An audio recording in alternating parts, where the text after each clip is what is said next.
Yo, what's up guys? Welcome back to a new video. So it's been a little bit since I've recorded a video, with finals in college, getting back home, did a little traveling because of some family things that were happening. But I'm back home, back at the setup. We got the full thing, we got the monitor, laptop monitor, iPad, laptop, iMac. We got the lights streaming in. I put up a new photo wall, I'll show a picture of that on the screen now. But today we're going to be focusing on this little bag you can see right here. Now, if you know a lot about technology, you probably know exactly what brand this little bag is. We have the classic, beautiful woven handles. I'm going to move my screen over here a little bit so I can see a little easier. But if you've done a lot with tech, or really anything with this brand, you know exactly what is held in this little bag. This little bag is an Apple bag. Now, what comes in Apple bags other than devices? And that's what we're going to be talking about today, because I got a new device. This is the box for the iPhone 13 Pro. Why did I get a new phone? Well, you knew my old phone. It wasn't doing very well. The battery life, the day I actually bought this, was the worst battery I've ever had on my old phone. I got an hour and 57 minutes, and it was at 7%, I believe it was. I had to borrow one of their demo plugs there at the store, actually, to get my phone to charge till it could back up to restore to my new phone. So yes, this is an iPhone 13 box. We love that. Beautiful packaging, of course. Of course, it's thin, so no charging brick, because Apple does that now. We've got the very minimalist box, and then of course we have, the back of the box. It just says, hey, you have an iPhone 13, you have a 512 gigabyte variant down here somewhere, and all of that. So this is the device. Now, let's get this focused again. Let's talk about it. So, bag, device. The unboxing experience on iPhones has not changed in a long time. Of course, there's the sticky thing that comes on the front of the phone, which just says, hey, this is your volume button down, volume button up, mute switch, power button, and here's where your charge port goes. That's really all that's that. We have that. Then we have the little packet, actually, that comes with all of them. It has designed by Apple in California, and then it has one sticker, and a SIM card ejector tool, and, the usual books and crap. So let's go ahead and put those back in here.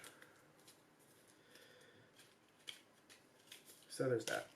Then, of course, you get a cable. As you can see, I have already taken mine out of the packaging here, but it just wraps up and this just holds it in so it looks nice and tidy. And then you've got the bottom of the box. I have a SIM card in here from my old phone, and that's the box. So let's go and throw all that back in here real quick, and then we'll look at the phone, because I have been using it for a day now. Here is the phone. So as you can see, it's big. This camera bump is mammoth on the back. It's big. I got white, as you can see on the box. Fingerprint magnet. We got our 5G ultra wideband antenna right here. But overall, it is a absolutely stunning device. We've got our antenna bands, speaker grills on the bottom, whole 9 yards, and the smaller notch. Now, this is something that a lot of people have talked about, is how the notch is smaller, and it is smaller. We're reading the notes up here real quick. It's loading. For some reason, it's not on Wi-Fi, so we're actually going to switch back to my camera, and we're going to pull the notes up on my phone. So, Notion, here we go. So, this is the 512 gigabyte variant, as I've mentioned. My previous phone was a 256 gigabyte, but I was more than using all that storage up. And now this one, once I have everything synced with my apps and all my photos, I'm actually using, as you can probably see here, 428 out of 512 gigs. And most of that, as you can see, is photo storage. Shocking? Not at all. It's 360 gigs of photos, and then games and Spotify and all that on top of that. So yes, this is 512 gigabytes of storage, and it actually is running iOS 15.6, which is a beta. So we'll get into more about that later. Also, my camera's crooked. We'll fix it in post. So, as I mentioned, the design has changed. It's the squared off design now, which looks very good. These are actually higher corners than on the other one. The previous generation of iPhone had a more sloped, more gradual curve. This is a much boxier corner, and I actually think it looks great because it gives you a little more screen real estate up here. Since it gets pushed to the corners more, you have more actual screen real estate. Now, does Apple actually use it? No, but whatever. Okay, so as you can see also, of course, the notch is smaller, just a hair. It's a little bit thicker, so it comes down a little bit further. I'm using an Apple dongle here. It comes down a little further on the screen, but it is not as wide. The previous one came out to around here, and so these icons just got pushed into the center of these new smaller areas. So that's the notch. I mean, it's smaller. They did move the speaker grill, actually, if you look here. They moved the speaker grill up, and you can probably see it, into this top bezel right here, very, very small. And that really also helped them compress all the Face ID components, because this does still have Face ID. With a mask now as well. Haven't used it, but... Okay, so continuing on about the design, the back of this phone is actually frosted, as you can probably see. You can see up here where on the camera module, it is very glossy, but here it's very matte, which I actually love. It makes it much more slick and hard to hold. However, at the same time, it does give it that new premium look. The 13 and the 13 mini, the non-pro variants of this device, actually are flipped. The area around the camera module is frosted and the back is glossy. I think they're doing that more for the differentiation between the entry-level devices and the pro devices. I don't know. That's just a thought on my end. Yeah, so that's the actual overall build. Of course, it's still stainless steel. Of course, we got all the antennas. As I mentioned, there's the 5G. I believe this is the 5G antenna here. Not 100% sure. Could be something for future down the road. Not sure. Also, the buttons. It is interesting how many times on this phone so far I have pressed the the mute switch as opposed to the volume, because I'm sitting here and my thumb comes right up here, as you can see, and I want to push the mute switch for a volume up, not a volume up here, because this is where my volume up was before, and so I have to shift it down and then actually press the button. So it's interesting how the placement of these buttons has actually changed. The power button also did come down just a hair. You can probably see it right here. It did come down just a touch, but nothing too substantial there.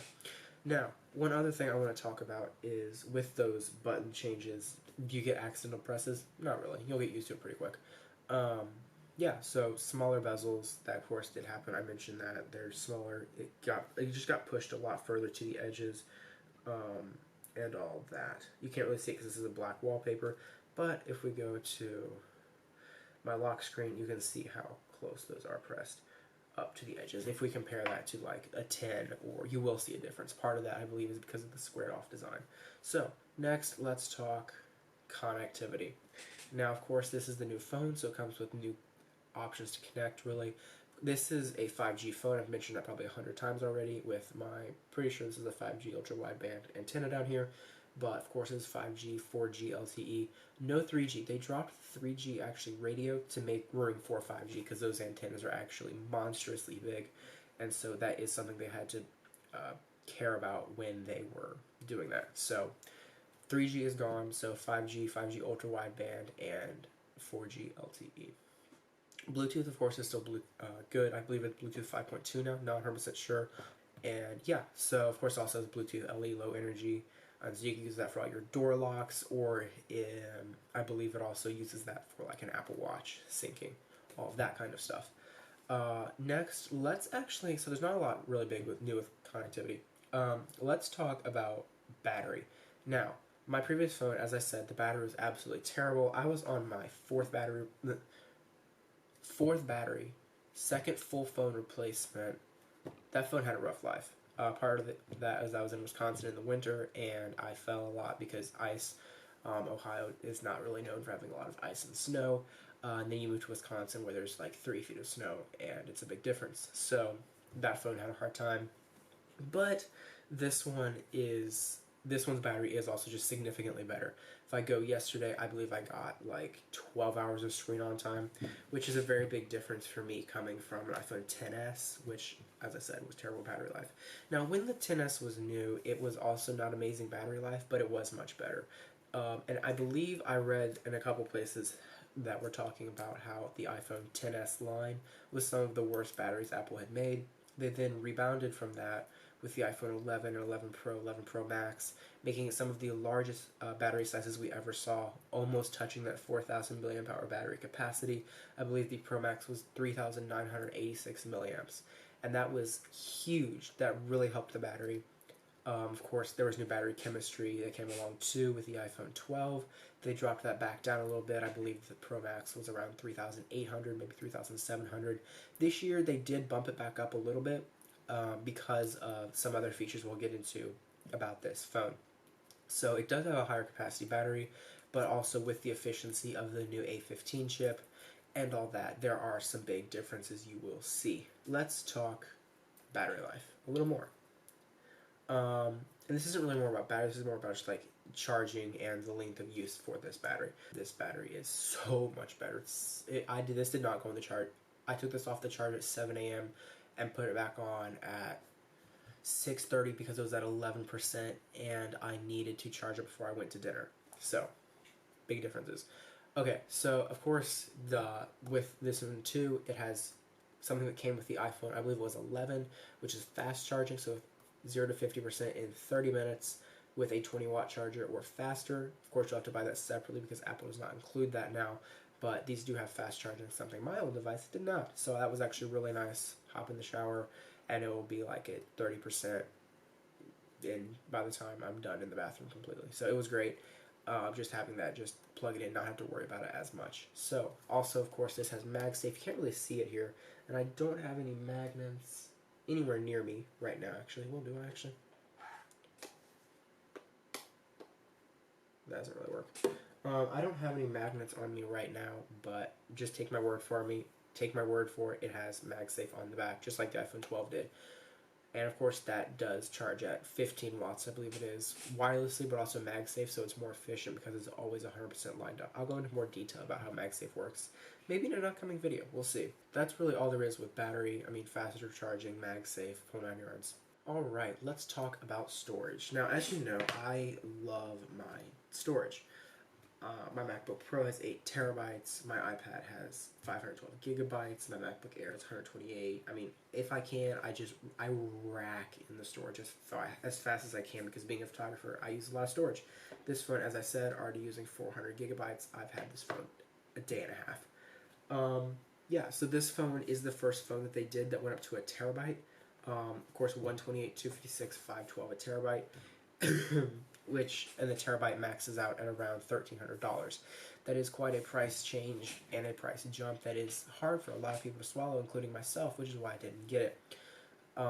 Variation between the storage devices is actually the same. It's $200 more for a terabyte, $100 more for 512, and the base $999 or $1099 for the 128. So it would go $999, $1099 for 256, $1199 for 512, $1399 for a terabyte, and that's just how their pricing works. I believe that is correct because this was $1,100 and so on. So that's that. Size options, of course, these are the same, technically the same dimensions as the 12, 11, and 10. However, the screen dimension is bigger because, like I've said, they were able to push it further out to the edges. So that's great. So display, of course, it's brighter, goes to 1,000 nits now. If you're outside, it is more than easily readable. You can see just like how much it actually dims the background around me to make that work. It's like that's a big difference. Yeah, so the new max size is a 6.7 inch display, 120 hertz panel, 1,000 nits of brightness, 1,500 peak, I believe it is. It's 1,100 peak. So easily readable anywhere you go, which is great. And yeah, let's talk a little about the speed of this thing. Of course, it's running the new A15 chip. Nothing crazy there. Let me check something real quick.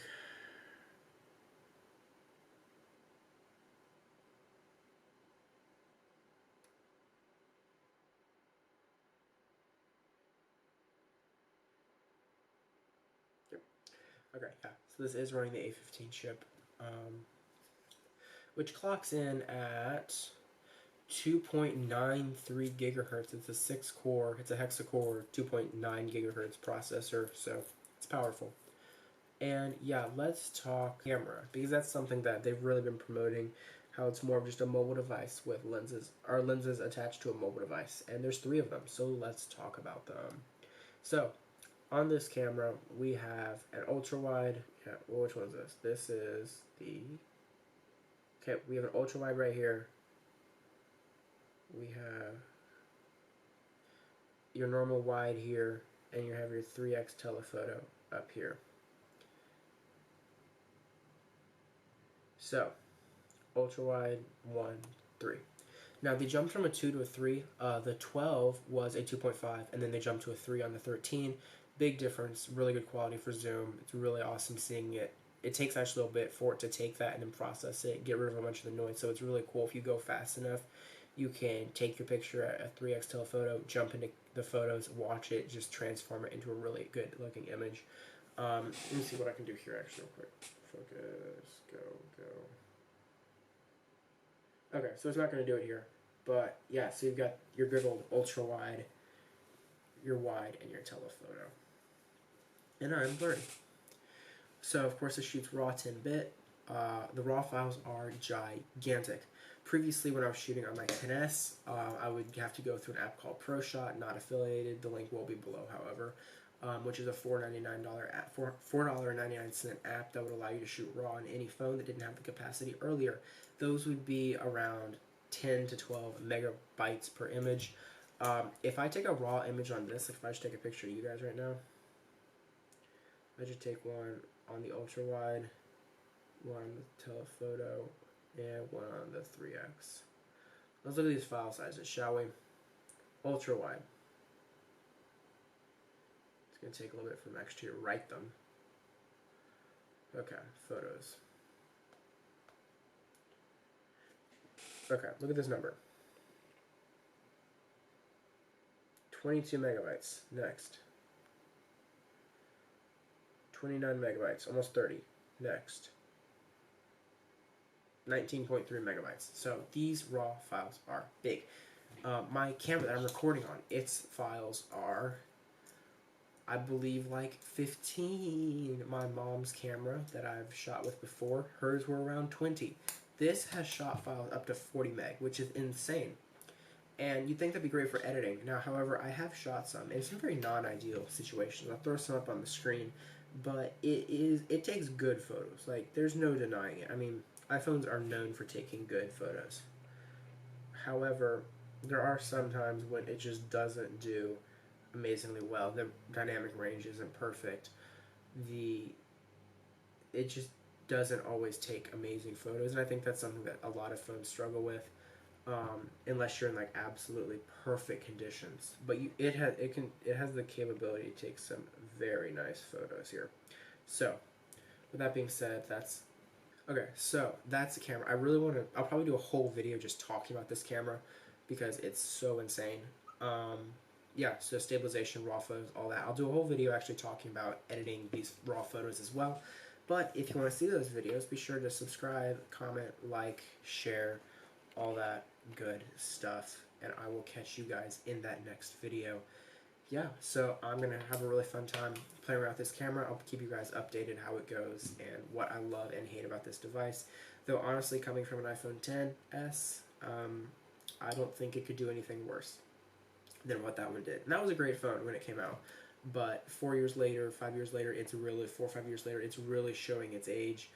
And I am more than grateful to be able to sit here with this box and say, yes, I have this phone. It's great. So I'll catch you guys in the next video. Be sure to like, subscribe, comment below what you want to see in an upcoming video. Follow me on all my social media. Links are below.